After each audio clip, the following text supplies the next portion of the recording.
અને વાળ જ્યારે ચીભડા ગળવા બેસે તો શું થાય, આ પ્રકારની પરિસ્થિતિ દીવમાંથી સામે આવી છે। કાયદો અને વ્યવસ્થા પર સવાલો ઉઠવા સ્વાભાવિક છે, પરંતુ જેના હાથમાં કાયદો અને વ્યવસ્થા સાચવવાની જવાબદારી છે એ પોલીસ કર્મચારી જ જો છેડતીખોર નીકળે તો આ પ્રકારની ઘટના દીવમાંથી આવી છે। આઈટીઆઈના ઘોઘલા ચેકપોસ્ટ સુધી એણે પીછો કર્યો ત્યારબાદ લોકોનું ધ્યાન એ યુવતી પર ગયું। લોકો એને બચાવવા માટે આવ્યા।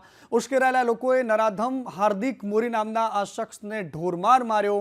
પોલીસ કર્મી સાથે સામેલ અન્ય બે શખ્સો પણ ફરાર થઈ ગયા। ખાખી વર્દીમાં આ પ્રકારના ગુંડાઓ શું દીકરીઓની રક્ષા કરવાના છે? અને મોરબીની હવે વાત કરવી છે। મોરબીમાં એક પરપ્રાંતીય યુવતીએ રોડ આખો બાનમાં લઈ લીધો। સનાળા રોડ પર રિક્ષામાં તોડફોડ કરીને ધમાલ મચાવી દીધી। બંને યુવતીઓએ જાહેરમાં અપશબ્દો બોલ્યા। યુવતીઓના ધમાલનો આ વિડીયો અત્યારે ખૂબ વાયરલ થઈ રહ્યો છે, પરંતુ એનું શું કારણ હતું કે જે હજુ સુધી અકબંધ છે।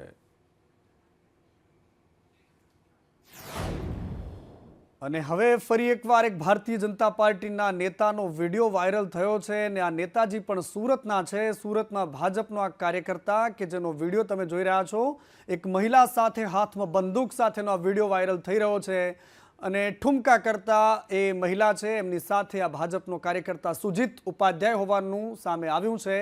ડાન્સ કરી રહ્યા છે સુજીતભાઈ અને હાથમાં બંદૂક લહેરાવી રહ્યા છે। સુજીત ઉપાધ્યાયનો ભાઈ શિક્ષણ સમિતિમાં સભ્ય છે, એટલે એમને ખબર છે। સોશિયલ મીડિયામાં આ વિડીયો વાયરલ થયો છે। સંદેશ ન્યૂઝ આ વિડીયોની પુષ્ટિ નથી કરતું, પરંતુ આ ઠુમકા એમને મોંઘા પડી જશે।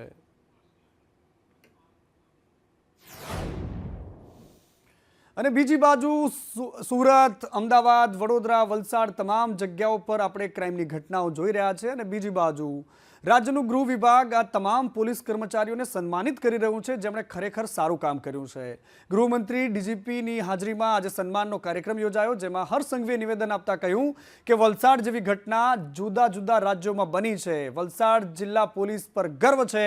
કોઈ પણ ઘટના બને એટલે પોલીસની ટીકા થાય એ સ્વાભાવિક છે। પોલીસે ટીમ બનાવીને કેસને ગંભીરતાથી ઉકેલ્યો।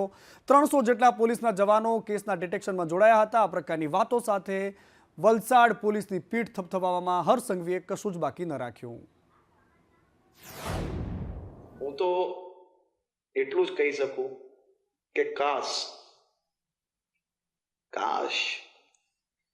જો આ પહેલી ઘટના બની હતી એના પછી જો આને પકડવામાં ભગવાને સફળતા અપાવી હોત તો કદાચ આપણા વાપી, આપણા વલસાડ જિલ્લા સુધી આ હત્યારો, આ બલાત્કારી પહોંચી નહીં શકતે।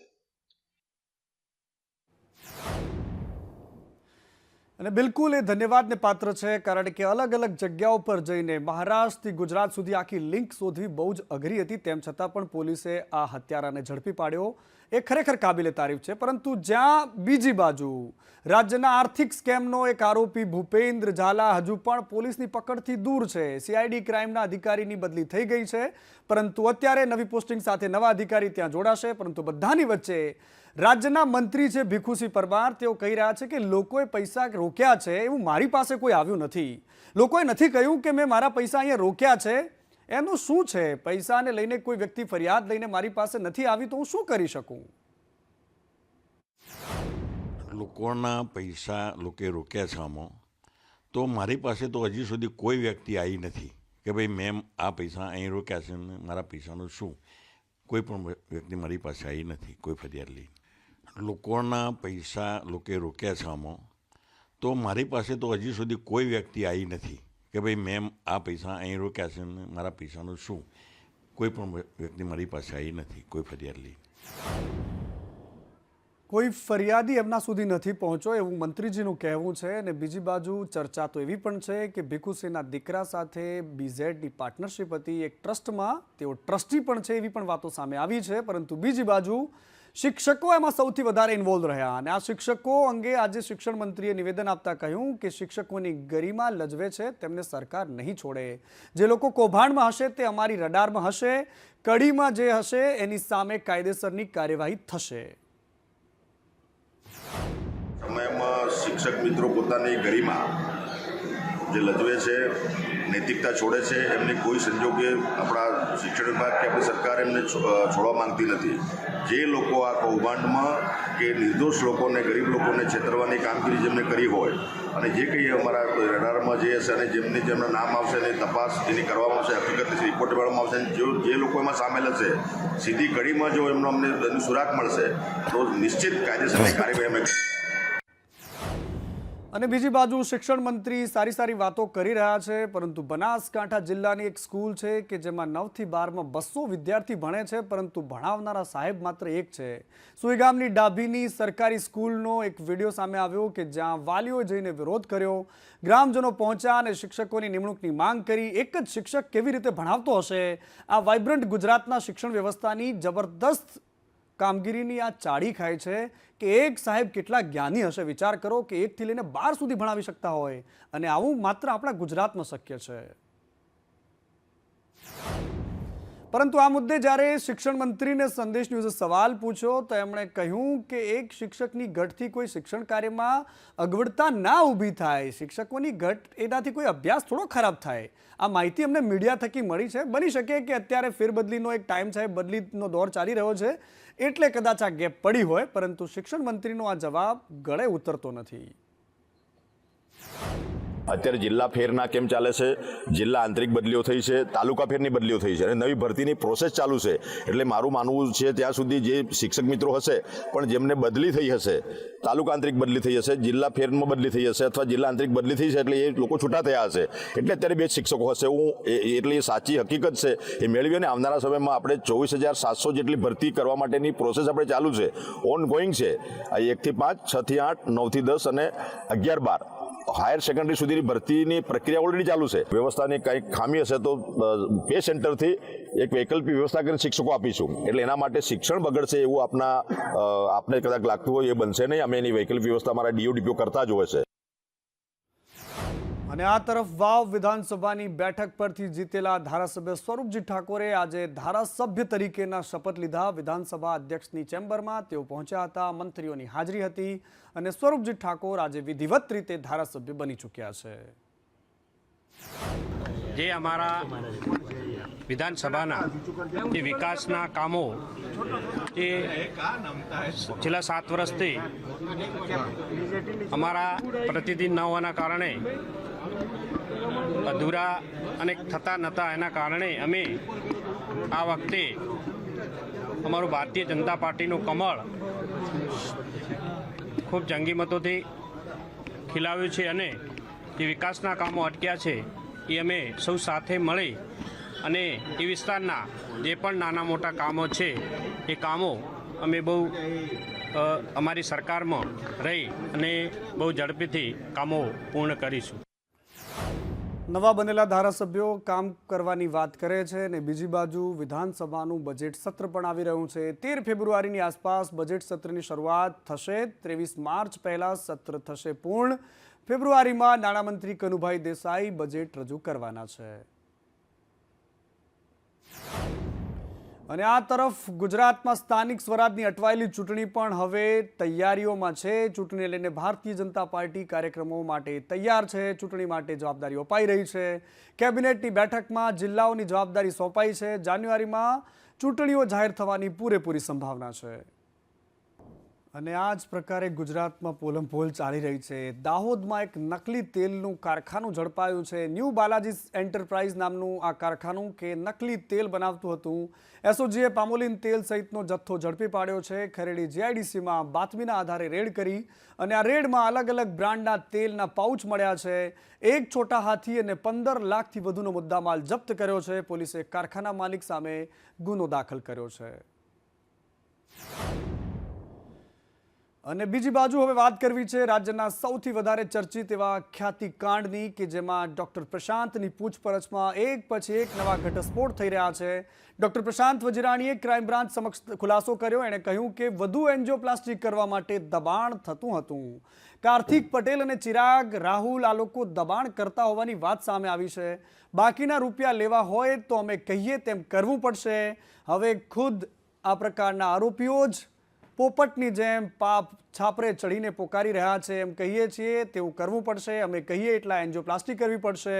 અને 2 લોકોના હૃદય ચીરીને મોત બાદ પણ મામલો શાંત પાડવાનું કહેતા હતા. પ્રશાંતે મામલો શાંત પાડવા માટે અન્ય સર્જરી કરવા માટેના આદેશ કર્યા. પરિજનોના હોબાળા બાદ રાજપૂતે તબીબોને ધમકાવ્યા અને પરિજનોએ નિવેદન આપવું નહીં, પગાર નહીં મળે તે પ્રકારની વાત પણ આ લોકો કરતા હતા.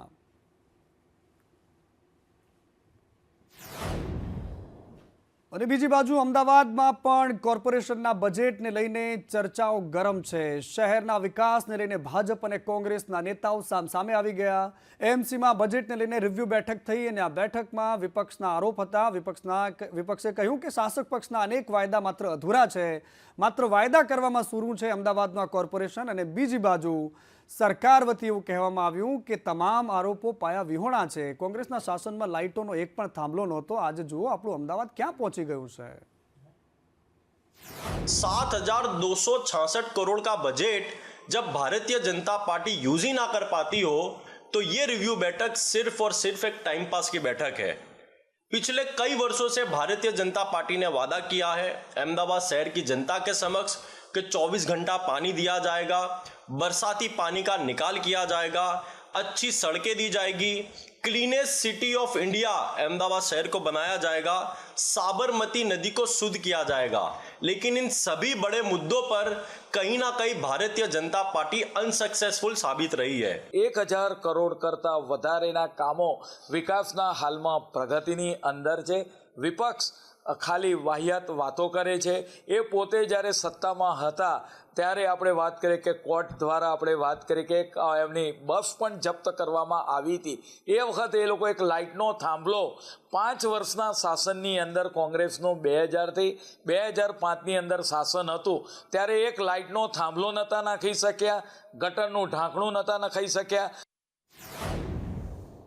અને બીજી બાજુ તંત્ર ઊંઘમાં જ તારીખો જાહેર કરી દેતું હોય તેવા દ્રશ્યો સામે આવ્યા છે. કારણ કે ધોરણ 12ની સામાન્ય પ્રવાહની પરીક્ષાની તારીખો તો જાહેર કરી દીધી, પછી એમને ખબર પડ્યું કે ઓહો ભૂલ થઈ ગઈ, 14 તારીખે તો ઉત્તરાયણ છે, આવું થોડું ચાલે, ઉત્તરાયણના દિવસે કોણ પરીક્ષા આપવા જાય. ખબર પડી એટલે ભૂલ સુધારી દીધી. હવે 13 અને 14 આ બંને દિવસે રજા જાહેર કરી છે. અહીંયા કોઈ જ પરીક્ષા જાહેર નહીં થાય. 14 માર્ચે પણ ધૂળેટી છે એટલા માટે રજા જાહેર કરાઈ છે.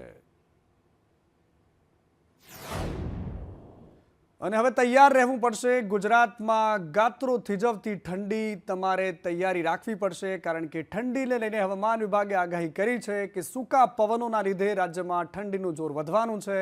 સૌરાષ્ટ્ર અને કચ્છમાં કોલ્ડવેવની અસર રહેશે. આગામી 2 દિવસ સુધી લઘુત્તમ તાપમાન 2 થી લઈને 3 ડિગ્રી ઘટવાનું છે. 24 કલાક માટે કચ્છમાં કોલ્ડવેવની આગાહી છે. નલિયા 6.4 ડિગ્રી સાથે કોલ્ડવેવની અસર સાથે સૌથી વધારે લઘુત્તમ તાપમાનવાળું શહેર બની શકે છે. તાપમાન 10 ડિગ્રી નીચે જઈ શકે છે. અમદાવાદ અને ગાંધીનગરમાં પણ 10 થી લઈને 13 ડિગ્રી तापमान रही શકે છે. फोरकास्ट जो गुजरात के लिए दिया गया है जनरली 2 से 3 डिग्री ग्रेजुअल राइज का एक्सपेक्टेड है अगले 5 दिनों में टेम्परेचर्स का. और वेदर आमतौर पे ड्राई रहेगा. कोल्ड वेव कल दिया था हमने सौराष्ट्र कच्छ में आइसोलेटेड पॉकेट्स में, तो नलिया में रिपोर्ट हुआ है कच्छ डिस्ट्रिक्ट में. और अगले 24 घंटे में भी उम्मीद है कि कच्छ के एक आइसोलेटेड पॉकेट्स में कोल्ड वेव रहने की उम्मीद है. सर रीज़न क्या है? रीजन WD पास हुआ है तो नॉर्थरली विंड्स हैं, थोड़ी कोल्ड विंड्स होती हैं नॉर्थरली, इसकी वजह से टेम्परेचर डाउन आए हैं. सर आज टेम्परेचर क्या है? आज का टेम्परेचर जो अहमदाबाद का रहा है 13.7 रहा है. कल के मुकाबले तो 0.2 डाउन आया है, लेकिन जो डिपार्चर नॉर्मल से है वो आया है -0.7. અને ઠંડીના સમાચારો વચ્ચે હવે વાત કરવી છે ગીરના રાજાની કે ગીરના રાજાના દુશ્મનો પણ આપણા લોકો વચ્ચેથી જ છે. લોકો જ્યારે ગીરના સિંહને જોવા જાય છે તો એ ભૂલી જાય છે એની પણ એક જિંદગી છે, એની પણ એક અલગ દુનિયા છે. અને કેટલાક લોકો એની પજવણી પણ કરતા હોય છે. ફરી એકવાર એક વિડીયો વાયરલ થયો છે કે જ્યાં જંગલના રાજાને હેરાન કરવામાં આવી રહ્યો છે. 8 થી 9 સિંહોના ગ્રુપને જોવાના માટે લોકોના ટોળા ઉમટ્યા હતા. સિંહબાળ લોકોના ટોળા પાછળ દોડતા અફરાતફરી મચી અને ખુલ્લેઆમ સિંહોની પજવણી થતો આ વિડીયો સામે આવ્યો છે. વન વિભાગ માત્ર ઘોર નિંદ્રામાં છે અને હપ્તા વસૂલીનું રેકેટ ત્યાં ચાલતું હોય તેવા પણ લોકો આરોપ લગાવી રહ્યા છે. કેવી રીતે લોકોને બેઠા બેઠા રિસોર્ટમાં સિંહ જોઈ શકાય એ પ્રકારની વ્યવસ્થામાં તંત્રના અધિકારીઓ હોય તેવી પણ વાતો સામે આવી છે. અને આ બીજી બાજુ સિંહની હાલત કૂતરા જેવી કરી રાખી છે.